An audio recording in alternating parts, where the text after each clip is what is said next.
हम लोग एक दिवाली के रूप में मनाने जा रहे हैं। 22 जनवरी का हमारा एक सुंदर कांड का हमारा प्रोग्राम है। हमने एक ऐसा वो कर रखा है कि हम इसमें 11,000 दिए जलाएंगे। क्रांति संकल्प से सिद्धि तक प्रांत प्रमुख है हमारे साथ में जसराम ढोंडियाल जी, उन्हीं से चर्चा करने वाले हैं। जसराम ढोंडियाल जी क्या जानकारी देंगे, क्योंकि पूरे प्रांत को देखते हैं। प्रांत प्रमुख जी, आपका स्वागत है राही में। जी, सबसे पहले तो राही न्यूज़ का मैं धन्यवाद आभार व्यक्त करता हूँ और सभी जितने भी मेरे देशवासी प्रदेशवासी हैं सभी को राम राम। जैसा कि सभी भाई बंधु आपको पता है कि आने वाली 22 तारीख को जी ये 22 तारीख को हम लोग एक दिवाली के रूप में मनाने जा रहे हैं और ये हमारे प्रधानमंत्री मोदी जी ने भी आह्वान कर रखा है पूरे देशवासियों से। तो मैं आप सभी लोगों से मैं भी इस बारे में बोलता हूँ कि आप लोग भी दिवाली मनाइए। क्योंकि हम देख रहे थे कि 22 जनवरी 2024 को आप लोग भी कोई आयोजन करने जा रहे हैं धर्म क्रांति की ओर से। जी 22 जनवरी का हमारा एक ऐसा प्रोग्राम है कि हम इसमें एक तो सुंदर कांड का हमारा प्रोग्राम है और सुंदर कांड भी संगीतमय होगा। और उसके बाद हम लोगों ने एक ऐसा वो कर रखा है कि हम इसमें 11,000 दिए जलाएंगे, जो कि हमारे सारे क्षेत्र के लोग उसमें एकत्रित होंगे।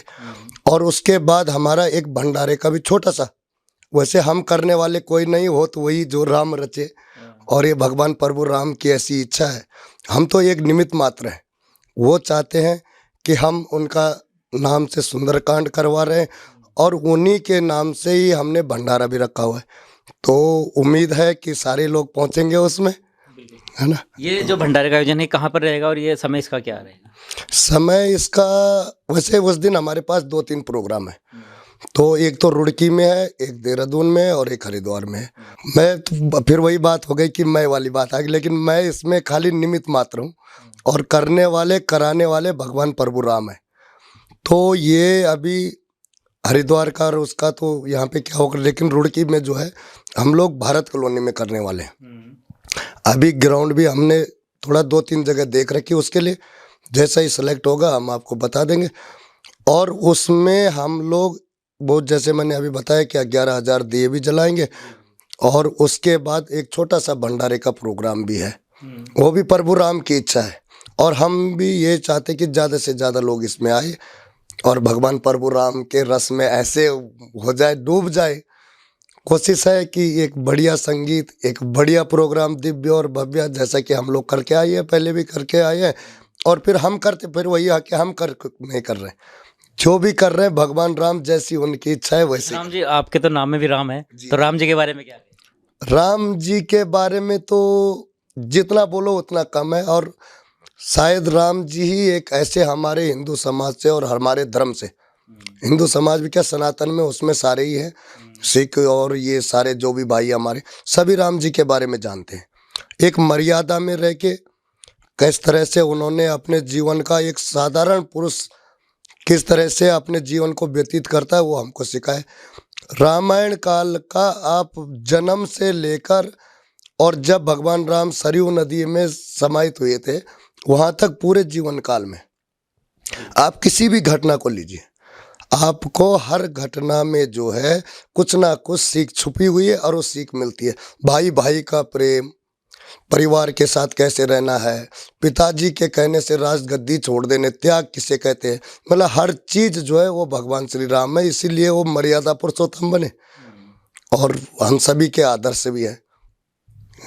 धर्म क्रांति की जो टीम है वो क्या क्या और कार्यक्रम करी थे, मुख्य एजेंडा क्या आप लोगों का रहता है, उद्देश्य क्या रहता है? उद्देश्य हम लोगों का एक ही है कि हम सनातन धर्म वाले, और हमारा किसी से कोई बैर या ये नहीं कि साहब वो दूसरे धर्म वाले उनसे कोई झगड़ा करो वो करो, लेकिन हम चाहते कि हमारा सनातन धर्म जीवित रहे, बचा रहे और एक हिंदू राष्ट्र की हमारी अपनी एक मन में सोच है और यही हमारा संकल्प भी है कि हम इसको एक हिंदू राष्ट्र में तब्दील करें। जैसे भी ये राम मंदिर है तो ये भी मुझे लगता है एक संकेत हो चुका है कि हिंदू राष्ट्र बनने के लिए तैयार है। जी बिल्कुल, एक हिंदू राष्ट्र का स्वर्णिम समय जो आ रहा है वो राम मंदिर से ही शुरू हो रहा है और भगवान राम जी ने ही ये इस चीज़ को करे हो, तो वही जो राम रचे।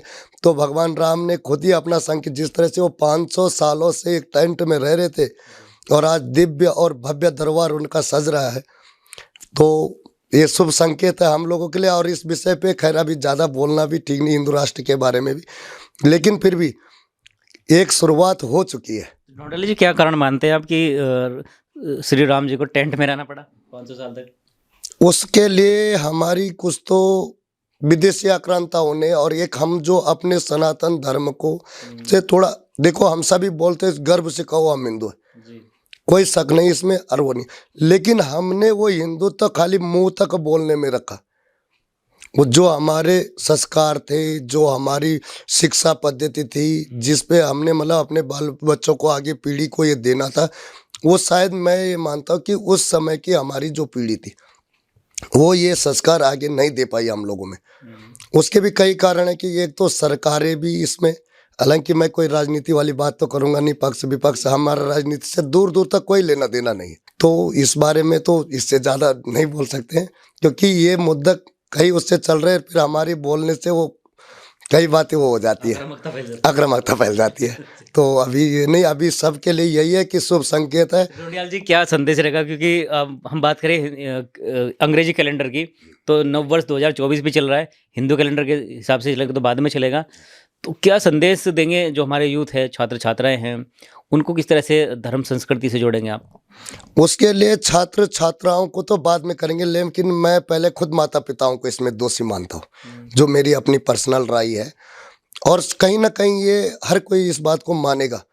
हम लोग अपनी संस्कृति सभ्यता को सब भूलते हुए जा रहे हैं। एक हमारे को ये है कि हमारे बच्चे कंटोन्मेंट स्कूल में पढ़े या कोई वैसी उसमें जाए, सबसे कि पहले हमें अपना खुद का, आप जाइए English medium, Hindi medium, Sanskrit school, ये हमें अपने कहीं ना कहीं तो अपने संस्कार देने पड़ेंगे, और उसमें यह है कि हम ये शुरुआत हमारे अपने घर से होनी चाहिए कि हम अपने बच्चों को किस तरह से वो करें। आज़ादी सभी के लिए, लेकिन वो आज़ादी भी ऐसी ना हो कि जिससे दूसरे को लगे कि ये यार मेरे धर्म के विरुद्ध जा रहा है। तो ये हमें पहले खुद अपने घर से सीखना है, अपने माँ बापों ने ये अपने बच्चों को सिखाना है, और तभी हम अपने आने वाली पीढ़ी से ये उम्मीद कर सकते हैं कि हमारे अपने धर्म के बारे में कुछ वो करेंगे। मोदी जी के विचारों से आप कितना संतुष्ट हैं ढोंडियाल जी? जहाँ तक एक महीने लगभग अभी 95% लगभग हम लोग उनके 80-90% तक, क्योंकि 5-10% में कुछ है कि वो भी थोड़ा, या उनकी मजबूरी समझ लो, क्योंकि वो राजनीतिक पे वो उस पद पे बैठे हुए। आप क्यों पसंद करते हैं? बात करें राजनीति से हटके। राजनीति से हटके, हाँ ये सही है। सबसे पहले तो बंदा एक सनातनी है, उसे कोई झिझक नहीं कहीं पे कि हाँ मैं भी एक शिव भक्त हूँ, और भोलेनाथ की उन पे कृपा है, और वही काम वो मतलब अपना हिंदुत्व के लिए कि ठीक है राजनीति अपनी जगह है, लेकिन उससे पहले वो एक धर्म से बोल रखते हैं, अपना खुद का उनका एक अपना वो है। तो इससे भी हुआ है कि कम से कम बंदे ने अपना वो तो दिखाया कि हाँ भाई मैं भी हिंदू। तो योगी जी के बारे में क्या कहेंगे उस हिसाब से? योगी जी तो हमारे पूजनीय है। योगी जी आज मेरे जैसे करोड़ों युवाओं के दिल में राज करते हैं। योगी जी ने जो बोल दिया वो फाइनल है। तो हिंदुत्व की शेर उन्हें पहले ही उपाधि मिली हुई है, तो उसमें कोई शक नहीं है यार। लेकिन दबंगाई की बात करें, उत्तर प्रदेश के अंदर दबंग चेहरा माना जाता है योगी जी, बहुत जरूरी है। अगर योगी जी के दबंग चेहरा, एक दिन वो भी था जब योगी जी हमारे उसमें राज्यसभा में या लोकसभा में फूट फूट कर रोए थे, तब कहाँ था वो दबंग चेहरा। लेकिन समय ने कुछ ऐसा वो दिखाया कि योगी जी तो आज उन लोगों को खुला चैलेंज करके वो कर रहे हैं कि मैं उनको जमीन में गवो कर दूंगा या दुनिया से ही वो विदा कर दूंगा, या तो यहाँ रहो या तो वहाँ रहो, लेकिन यूपी में मत रहो। अच्छा, दंड देने का क्या योगी जी का सही तरीका है कि मकान को तोड़वा देते हैं बुलडोजर चलवा के? बहुत जरूरी, जैसे को तैसा। देखो अभी हम कह रहे हैं कि माँ बापों का क्या होगा, ये बहुत अच्छा सवाल किया आपने कि कई लोग कहते हैं साहब अपराध तो बेटे ने करा, माँ बाप बूढ़े हैं, उन्होंने क्यों करा, सजा उनको मिले। देखिए जब मैं अपराध करके घर आया तो कहीं ना कहीं वो छोटे मोटे अपराध तो थे नहीं कि मैं किसी को पत्थर मार के आया या कोई मुझे पत्थर मार के आया, गाली गलौज हुई, इतने तक तो थे नहीं। ये बड़े अपराधी हैं सारे। और जब आदमी ने बड़ा अपराध किया तो जरूर, जब पूरे शहर में मेरे नाम की दहशत है, किसी भी अपराधी के नाम की दहशत है, तो मेरे माँ बाप को इस बारे में पता चला होगा, तब मेरे माँ बाप ने मुझे टोका क्यों नहीं। तो कहीं ना कहीं दोषी तो वो माँ बाप भी हैं। अगर वो समय रहते उसे कह देते नहीं बेटा ये गलत है, क्योंकि उन्होंने अपने तजुर्बे से, अपने जीवन से इस चीज़ का वो कर रखा है कि भाई अंत बुरे का बुरा ही होता है, तो एक दिन वो अंत तो आएगा ही। तो दोषी माँ बाप भी हैं उसमें, जिन्होंने समय रहते, अब ये तो है नहीं कि मैं साहब यहाँ कोई केस कर गया और 8-10 साल तक लापता, लेकिन लापता क्यों हुआ उसके बारे में भी तो गांव में पता लगा होगा, घर में पता लगा होगा।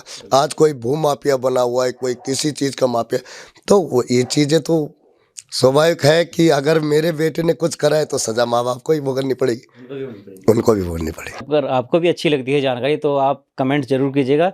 और कुछ और आपको जानना है, धर्म संस्कृति के बारे में जानना है, या फिर आपको जानना है संकल्प से सिद्धि तक का जो नारा दिया गया है वो क्यों दिया गया है, तो फिर आपके बीच हम आएंगे राही न्यूज़ पर। जय हिंद, जय भारत, जय उत्तराखंड।